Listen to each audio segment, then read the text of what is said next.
like to do in this particular talk is really talk about how family themes or family structures or family relationships have been used in hugely imaginative ways in South Asian cinema. If you look at, from the beginning of cinema, from the silence to the transition to the talkies, one strand in cinema was always a literary strand, so there was an adaptation of well-known novels or well-known stories, and a large number of them had to do with family structures. When we look at family relationships, what are we talking about? We're talking about a family which is situated in a certain society, situated in a certain class, and quite often these stories become interesting, these narratives become interesting because you're talking of transitions.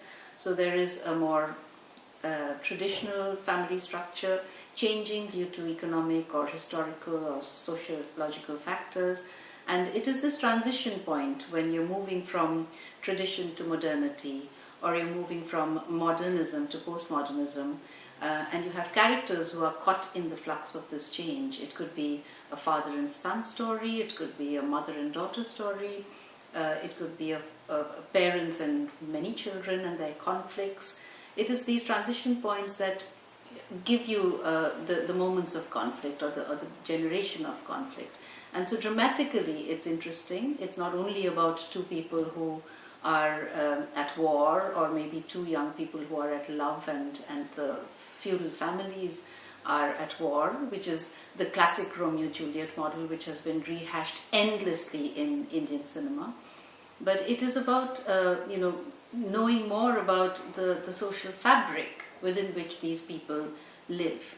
And very often in commercial cinema there is a very flat way of looking at characters. They don't have backstories, they don't have histories, and that is why we want to turn to the better known directors. We want to turn to people who have more depth in their storytelling. They have a particular style in their storytelling, what we call treatment, or a directorial style, or a directorial vision.